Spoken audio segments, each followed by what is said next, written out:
Hey everybody, and welcome back to another season of Married at First Sight. We're kicking off a new season. It's going to be season 14. This is episode 1. The title of the episode is "The Weddings Are Common." Our weddings are coming. Uh, as always, it's your boy Big James, the Big Eye himself. I've been real sick lately. I don't know what I got, but I'm just crawling out of bed to do this, and I'm going to lay back down. So this episode was 3 hours. I have no idea why. I'm gonna skip a lot, so I hope you ain't looking for a play-by-play recap because that ain't happening. I haven't cut my hair. I ain't been able to shave. I ain't been able to do nothing. I've just been laying up, trying to keep it going. So I'm just gonna run through this real quick. Nothing too interesting happening. Just meeting the couples. Some of these couples I think actually got a shot, and some of these couples I think are just a disaster waiting to happen. I don't even know why they were ever even put together. But enough of that. Let's get into it. And if I sound bad, there's 2 reasons. I got an itch in my throat, my head hurts, and my microphone quit working. So I'm just going off of whatever I don't know where it's recording it. I don't know where the sound is coming from. My mic quit working on me, so I don't know where you hear me from, but it might not sound that good. So several reasons why. But let's get to it. Let's start out with our first couple. It's going to be Mark and Lindsay. I like Mark and I like Lindsay. I think I like both of them. They're your typical, well, I guess stereotypical Boston people. I look forward to a lot of screamy Boston arguments about bullshit with them two. Mark, he got a weird home life set up. Well, I guess parent life set up. He said his dad died. His mom's in a home and his grandma's in a home. What sucked for him because he was used to growing up with like his family all getting together doing stuff, and lately that hasn't been happening because he's the only child and none of his parents are available. He wants his mom to come to the wedding, but she's not. But he's not gonna ask her because she's doing bad, and she doesn't want to be like a spectacle. She don't want people like to see her and all that. So she's not coming. Like none of his family is coming to the wedding, just him and his friend. And he applied to this before the first time when they came to Boston. He went through the whole process, and at the end they were like, "We can't find anybody for you." So he said he did it again, which was crazy to me. But they got somebody for him this time. His nickname is Mark the Shark because when he sees something, he just goes after it. He's like a shark. He's relentless. All right, I guess. Shit. They matched him with Lindsay. Lindsay got problems. She got mom problems. And I like Lindsay. Lindsay's loud. She's like a Boston woman. Like both of them together are just so New England that it could either be really nice or just really bad how it goes. But you know, she's a character too. She's a big character. Both of them are characters really, but they're both very passionate, very emotional. Lindsay says she's a party girl. She likes to get wild, but she goes to bed at 9:30 and she doesn't drink caffeine. She gets caffeine just like a drug she can't handle. She was getting married before, but the guy called off the wedding, and I guess never said why. You know, I'm struggling through this. Y'all help me out. But I really like her. She cleans up well. And Lindsay she was the light of the whole episode. The whole episode really was about, she just lights up a room when she goes into, when she just talks, her mouth is always running. When she told her parents, when she told her dad, she told her dad because her mom like ran off on her, left her when she was a kid or whatever, so she raised with her dad and her brother. But they were like, man, I hope the guy she gets with has patience because she needs it. Because apparently she's a handful. And I can see her as being a handful. Next couple is Katina and Olajuwon. This couple here is a shit show, and they haven't even met. Olajuwon or O or Isaac or whatever the fuck he's going by, he uses aliases, Well, he said in his younger, like he's 29 now, but he said when he was younger, he would use aliases with different girls because he couldn't use the same name, but he was all in the same place with different girls. So he was out there just hoeing. And he even said, I think he was just hoeing. He just sleeping around with any and everybody. And he had got to a point where he was messing with one girl and he was leaving and he was like, what the fuck am I doing? Now he said he took 2 years off of hoeing and he's ready to settle down, be with somebody, get a wife. Now this is the thing that I caught, and it could have been I was not fully awake and not finished, but he said he wants a wife. He never said he wants to be a husband. And from the bachelor party, from the way he talks to other guys, it doesn't sound like he wants to be a husband. He just wants a wife. Even his friends, it's always a bad sign when your friends and family are like, this is a bad idea, and I feel sorry for whoever this woman they put you with is. That's never a good sign because his family was like laughing at the idea of this guy being married. They were like, man, this poor girl, shit. Is he ready to retire Isaac? I think that was his brother or his coach. Somebody was like, are you ready to retire Isaac?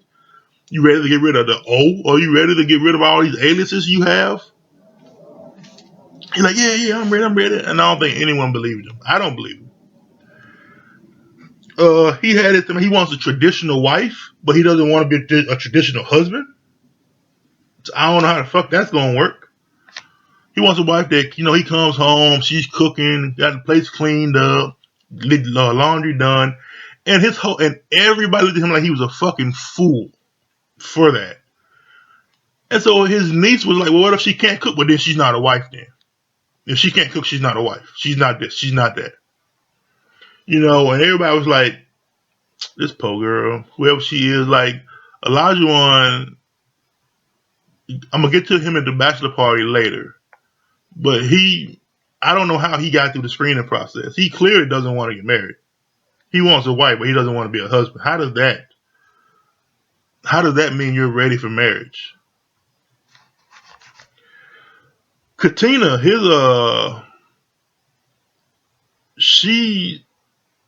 I don't know what the fuck. She's just like him, except she doesn't want to be a hoe. She wants to be a wife, but she's not going to be, there's nothing traditional about her at all. I don't think she could boil water. I really don't. I don't think she stays at home. She says she stays out till 1, 2 in the morning partying. She says she's a party girl, but she's trying to change her ways. So if he thinks he's going to stay out all night and then come home and then she's just going to be okay, no, she's going to be out all night too. Hopefully y'all together. She's been cheated on multiple times by different guys. She's going out on dates, be with a guy for months only to find out that he's got a whole other girlfriend or he's got a whole other family.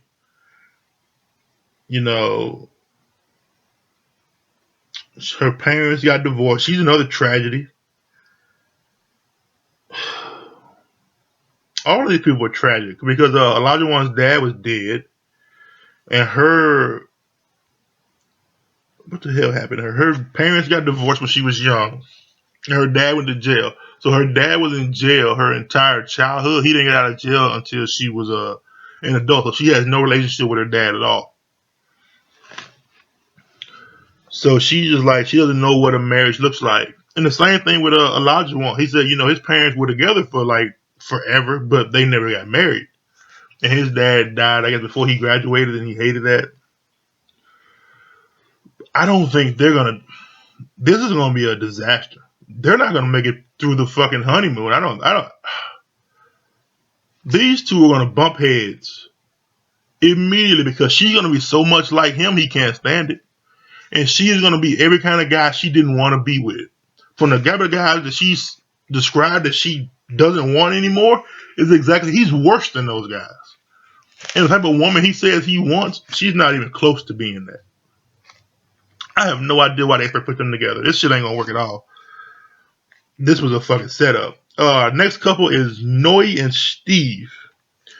Steve, oh my god, my head hurts so bad. I remember him because he was unique because his parents were in an arranged marriage and it worked out for them. His grandparents on his mama side were in an arranged marriage, and it lasts. So he's looking at it like it's just what we do in our family. We have arranged marriages. So he's not looking at it like it's a crazy thing. I think his brother is got an arranged. It's like they've all done this. So his family was just really. They weren't really weirded out by it because they were just like, yeah, it happens. He is unique. He's the only one that's not married. I think he was the last one that wasn't married amongst his siblings, and he's also been hoboing it. Now, from what he was saying, it sounded bad, but also sounded like shit people do. He was like, he quit his job and he went traveling through America, just hitchhiking and whatever. Like he said, he lived down by the river in a van. He's done all this stuff. He goes on these adventurous quests to go these soul searching road trips he always takes. And then he comes back and he just, gets his money together and he just go do it again. He backpacks through Europe, hikes through the Midwest. He does all these adventurous bullshit that people with money and time do. So his family was like, you just got back from one of your trips, thumbing it through the USA. What are you going to tell your wife about what you do for a living? Because he doesn't have a job right now because he quit his job to go do that. And he just got back. He was like, well, I just tell her, I'm between jobs and I'm going to get back into my career. He was a sales engineer, I think he was. And, he's going to start up a company and do all this other stuff. But right now, he's doing nothing. They said, so you're between jobs, so you're unemployed, basically. And he's like, yeah. And I think the brother's wife was like, I think she'll want a husband that has a job. So, but his mom was happy. It seemed like it would be a concern, but it seemed like nobody in that family was really concerned that he wasn't working. So I feel like they got money in that household. And he's saying like, yeah, I haven't worked in a few months, but whatever, I'm good. People don't have the attitude, they don't have money. If most people were out of work for months, they'd be in a fucking panic or in a shelter. He's not. He's got a very nice home and shit. So I don't think he's hurting for money. I think he just does random bullshit because he has so much disposable cash.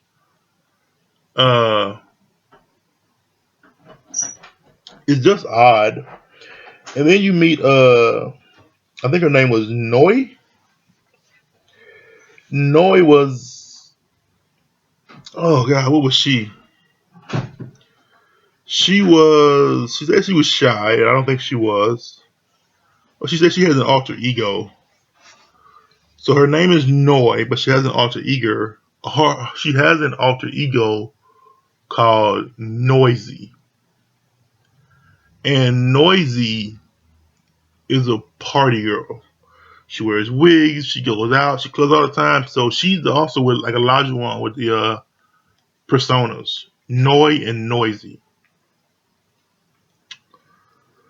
But she does the same shit that Steve does. She been taking trips through Europe, fucking Mexico. She just got to the East Coast. And she's like starting over from scratch. So I think they'll work out fine because they do the same stuff. They live the same type of life. I don't know how you can do that without money, but they're apparently doing it without money. Or they have to have money to do it. But she said she met a guy in Algeria and she just dropped everything, went to Algeria to be with him. It didn't work out. She came back, met a guy in the UK, dropped everything, went to be with him. That didn't work out. She came back, went to the East Coast to hang out and spend time out there, and it was just like, whatever. So I think they'll actually get along very good because they have the same just drop everything and go on an adventure kind of personality. And I don't know what she does. And she was saying that, her family from Laos, they're Laotian refugees, and they came here as immigrants, and how all they went through and how they struggled through and where they're at now. So she said, her family wants to see her happy. She wants to be happy. But she also wants to party. So we'll see how that goes. Our next couple is Jasmina and Michael. Jasmina, I like Jasmina. I don't think Jasmina and Michael are gonna work. Jasmina, she said she's always more serious than the guys she's been with. And she said her last boyfriend had a baby on her behind her back. But she said, she'll be with a guy, they'll be going out, they'll be dating for a while, and then she's like, okay, let's do this. Let's settle down, let's be all in. The guy like, no, I'm just trying to have fun. And then they'll go have fun, and they'll come back to her later like, okay, I'm ready to settle down now. She's like, no. She just doesn't want to do shit like that. Which makes sense to her. Uh, there's 9 of her siblings in total, including her, and they're all girls. And there's one boy. And she's the third oldest, but she said she hasn't met all of them because her mother abandoned her. Her mother abandoned them when they were young. And she was with her dad, and her dad remarried. And the stepmom pretty much became her mom. So when she says, mom or her mother, she's talking about her stepmom. But she said then her dad and her stepmom got divorced, and her dad moved to Jamaica, but her stepmom adopted her, so she just stayed with her mom. And her stepmom, her mother has remarried, so it's just like a whole thing. But it makes sense to her. It really makes sense to everybody when you understand about it, because you can tell how much they love each other, you know? So she wants that. She wants a marriage. She wants a family. She wants all of that shit, which is just lovely and wonderful. Michael, her mom brought up a point though that she's never lived with anybody before, so this will be her first time ever like living with someone. And is she ready for that? And I don't think she is, but she's optimistic. I don't think she's ready. I think Michael is going to be the problem. Michael is different. Michael wants a big family, but he has no patience for anybody. He always breaks up with people. And he's always very nitpicky. He says he's very nitpicky. He'll find one thing, no matter how big or small, whatever it is, it could be anything, and he'll harp on that until he just breaks up and separates and leaves. So he'll be gone because he just doesn't want to be with somebody. He says that's because his dad died when he was 11, so he has another tragedy. They all have these tragedies. His brother got shot, killed, and his mom died from cancer while he was in college. So he doesn't connect to people. He doesn't let people in because he's afraid he's going to get hurt if something happens to him. He doesn't want to get hurt anymore. So when he's with somebody and any old thing happens, it could be any kind of thing, no matter how small, he'll blow it up to a big thing as an excuse to break up with them. That's childish and immature as fuck, and he has to get over that. There's nothing you can do with that. So, Jasmina, I think that was her damn name. Yeah, Jasmina. What have I been calling her? I don't know. She is in for trouble because you can't do shit with that. The next couple is Alyssa and Chris. I like Alyssa and Chris. Alyssa and Chris. Well, I'm gonna go with just Chris. I'm gonna start with Chris. Chris says he is a serial monogamist. He doesn't do hookups. He doesn't do just like dating for a little while. He gets in long-term relationship, then long-term relationship, then long-term relationship. Since high school, he's only ever been in long-term relationships for years or for months. He's never been with anybody for like less than 6 months. So he only does long-term relationships. That's all he does. He doesn't want to be with a lot of women. He doesn't date around. He's just monogamous to his core. He's with one woman and he's just with her. When they break up, he finds one woman and he just gets with her. He's just with her. That's it. And then after years, so after so much time, it's like we have nothing in common. And then they break up. Like, man, we really don't like each other. And then they break up. So he wants to avoid that. but it's also kind of like what he is. He's just somebody he's with people for a long time, and after a long amount of time, he's like, this isn't working. What, man? We really just don't match. He doesn't figure it out quickly. He figures it out after a while. That, and he does frisbee golf. I guess he's a semi-pro frisbee golf player. He has wonderful form and technique. He really loves frisbee golf. He says when a lot of women aren't hanging around frisbee golf tournaments. He's like the president of the New England chapter of frisbee golf. He really loves his frisbee golf. Uh, and he says he just hates being alone. He doesn't have anyone to talk to because he wants someone that he wants to just text and call and talk about his day or what's going on. Something big happens, someone to tell, which is great. I mean, I think Chris could really be with anybody. He seems like it. If it takes him so long to figure out if he doesn't like someone or not, then yeah, he could really be with anybody. But if they're open to the same thing, you have Alyssa next. Alyssa is a dog lover, and she runs rescues. She rescues animals, and she pretty much has no life. Everything she does, from what she described, revolves around animals and the country life. You know, horseback ride, stuff like that. She said she didn't like country music until she actually listened to it, and then she fell in love with it, and that's what she does. And she's a country girl who lives in the city, and she just doesn't do anything. She just doesn't do anything that doesn't involve animals, basically. She had her and her ex went ring shopping for engagement rings. And then the day after, he called her and told her, hey, don't make dinner. We're breaking up. When I get home, I'm going to break up with you, and then I'm going to leave. And she was like, oh, shit. So it was just, so she's just like, hey, she's also someone that's looking for like something monogamous. She's looking for like a long term relationship. She's not someone that's been in the clubs. Like, they're not, neither one of them are club people. They're not dating scene people. They're just people who get in relationships with people. And then after a while, it breaks up.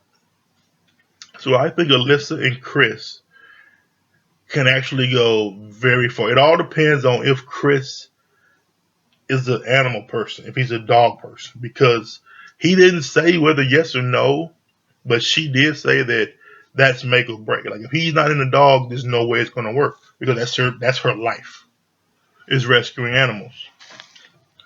So yeah, they have the bachelor. They had to meet up with all the brides and they have to meet up with all the grooms. Elijah one talks out of his ass. They're talking about sex and consummating on the first day or first night. And the guys are like, well, I'm not going to do that unless she wants something like that. If she says she wants to do it, you're going to do it. Stop saying like, oh, I don't know. I don't know her. You don't need to know her. The women were like, just don't try to rape me. Makes sense. The meetups were basically nothing. Lindsay cried because everybody talked about how great their moms were, supportive, and she like her and her mom are like at each other's throats. They don't get along. Whatever. I'm saying whatever because I don't want to talk about it because my head hurts, but it is very serious. Uh, the guys look at Elijah one, all of them, like he ain't ready. Like he don't want to get married at all. Just the way he talks. Like, he has aliases. He just dates around. He's the youngest guy there. He's 29. He says he got all this partying out. He got all this player stuff out. But nobody really believes that. His family didn't believe it. None of the other grooms believe it either.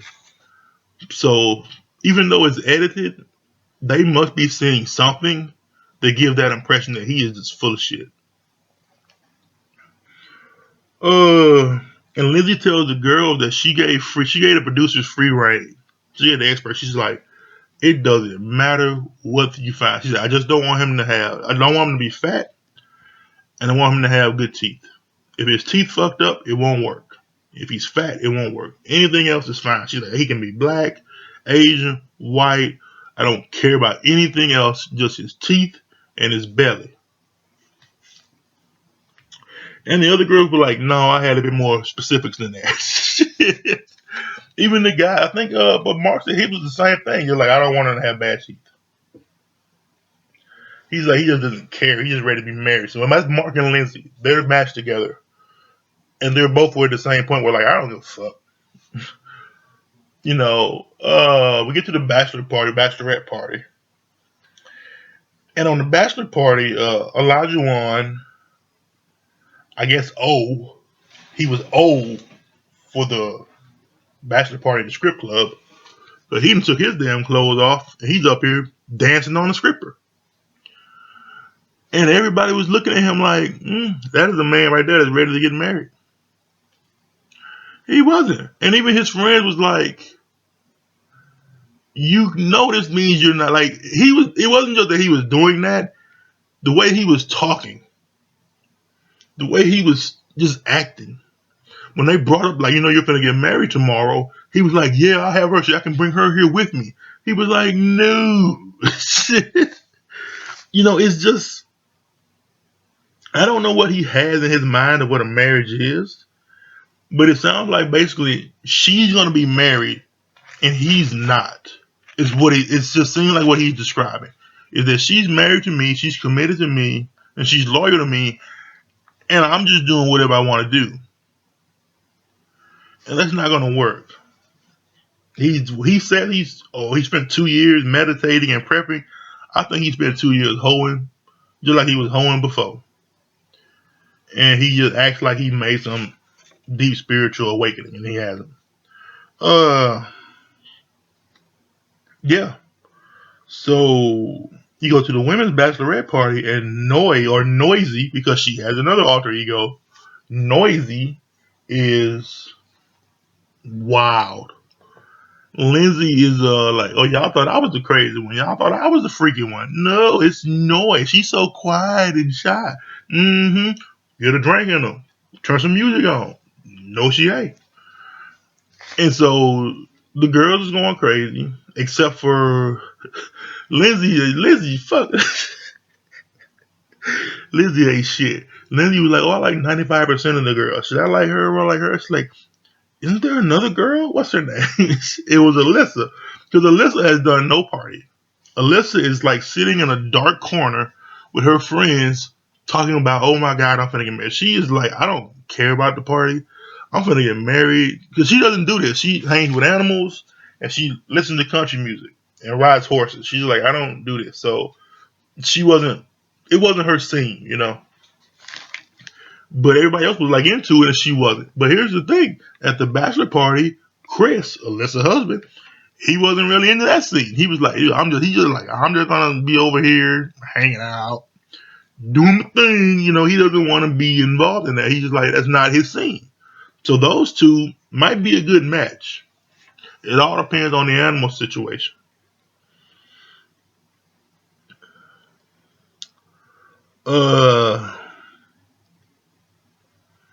Elijah Wan was doing too much.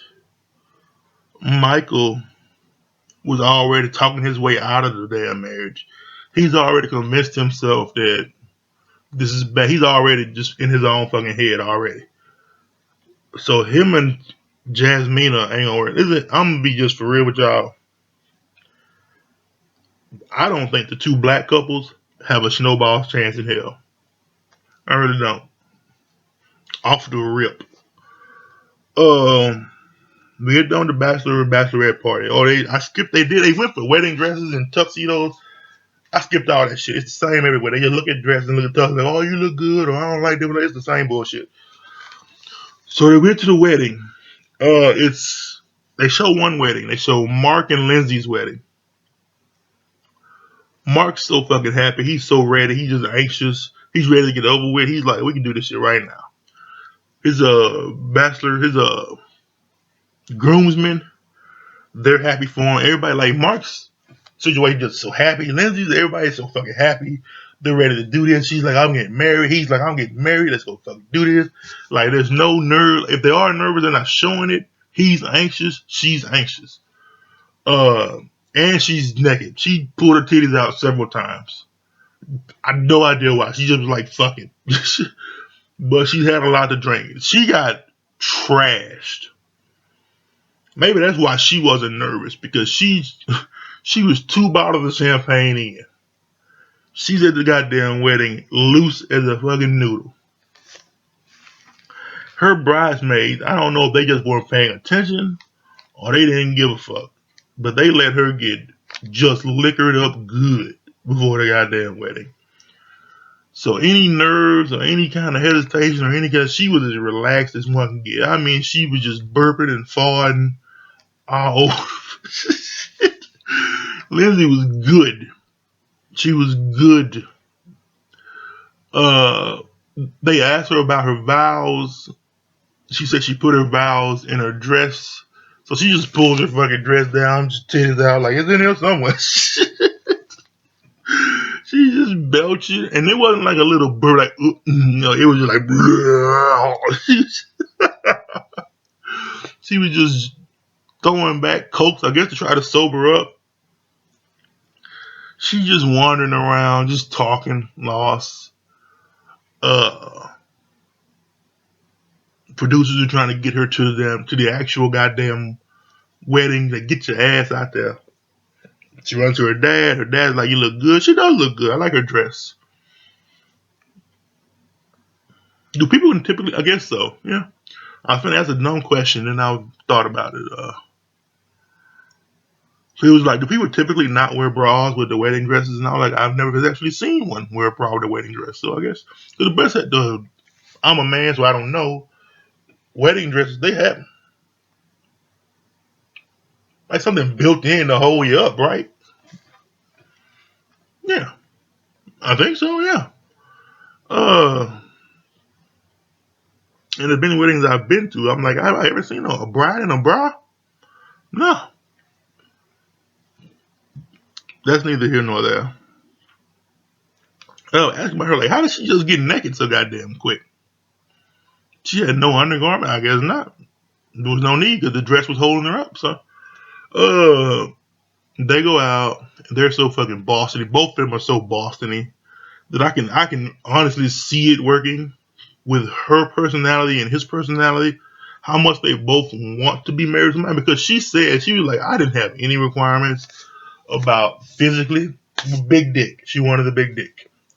She was kind of laughing it off like, I hope you got a big dick. I'm just playing. I'm just playing. She wasn't playing it because she kept bringing it up. It was not a joke because it kept coming up at the bachelorette party, at the fucking when she was getting dressed with her bridesmaids. She so wanted to bump into him to see how big he was. She was talking like it kept coming up so much that she like, I really wanted to have a big dick. And she really didn't want that. She was playing out like it was a joke. I don't think it was a joke. Uh, yeah, they did a vow. She asked him, had he ever seen what were their vows? I can't think what their vows were. I can't remember. I'm sorry, y'all.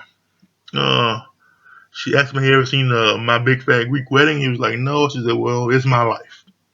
So they did some Greek ceremony with the I can't think of the names of it. Hoops on the heads. But Mark was just. I think he finally got started getting nervous once she was there, and she was just so relaxed because she was so hammered. But I think that made him more nervous because she was talking about teeth and what she wanted. They were just talking, because they haven't never met each other before. And he's like, "You gotta do the wedding, but I'm all over the place on my description, but." And she's like laid out on a bench, and he was giving his confessional, and he just sweating and out of breath, like, man, she's a lot. She's just drunk. Dude. I'm like, did they tell him she had a lot to drink? Because she had him all over the place. And he trying to do his confessional, and she didn't like fell out on the bench. So he goes over there with her, and she's asking him like, "What kind of animal would you want to be if you wanted to be an animal?" He said, "A monkey," and she was like, "I hate monkeys." And then they got into like, do you have any pets? And he was like, "Cats." He has 3 cats. She has 2 cats, which she did not like because she said, "I'm a cat lady," and I guess she wanted to be with a guy who will make her stop being a cat lady. But he's not going to stop it. He's pretty much going to be adding to her cats. She's like, "We can't have 5 cats." He was like, "We got 5 cats." Shit. I like Mark and Lindsay. And yeah, that was this episode when it got to the cats. And I hope to God, I pray to God, I look up and I'm like, please, Lord, don't let them have one goddamn wedding episode. So they only had one wedding this episode. This episode was 3 goddamn hours, and they had one fucking wedding. Oh my goodness. We've already had the bachelorette party. We've already had the meet and greets. We already had the goddamn picking out the dresses and the suits. They can knock out the rest of these 4 weddings in the next episode, and I hope to God they do. Something tells me they're not, but they absolutely can. I hope they don't stretch this out to one wedding an episode. That would be the worst goddamn thing ever. That'll make me quit watching it. Because it's unnecessary. Because the weddings don't take long. They don't show that much of it. And there's not much to show. It's probably all standing around. And just putting on clothes.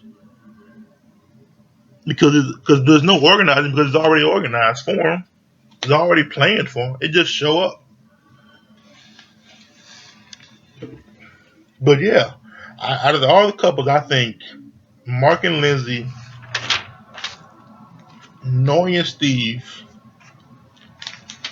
Alyssa and Chris have the best shot. Katina and Elijah Warren, there is no way. There's no way. They won't make it through the season. I'm calling it. And I think Jasmine and Michael won't make it through the season. The black couples ain't gonna make it through this. They're not gonna stand a chance. They're gonna be disastrous. I have the highest expectation for Noi and Steve and Alyssa and Chris. Alyssa and Chris could be brother and sister. They act so much alike, except for I don't know about the animal stuff. Because they didn't bring up any animals for Chris, and I don't know about that. And I know how much the animals mean to Alyssa. Mark and Lindsay can go either way. It's 50-50. It could either be just a beautiful hot screaming mess or an ugly hot screaming mess. But hey, my prediction, those are my thoughts. What are yours? I hope next time I'm feeling better and I'm doing better and I'm more cleaned up, because I'm not cleaned up right now. And hey, just tell me what you think. My boys got COVID, and their mom got COVID, so they're all quarantined. I was sick too, but I came back. I tested negative, and my daughter tested negative. So I can't explain that shit. But they're doing better and they're getting good, and I'm doing better than I was. But I'm testing negative, so I got something else. And we're all vaccinated too, so except for the 2 little ones, they're not vaccinated. But hopefully I'll be better next time, and I can do better next time, and I can bring y'all a better thing. But those are my thoughts on this show. What are your predictions? How you think this is gonna go? Cause I think my predictions are pretty solid. But hey, I'll catch y'all next time, man. Peace.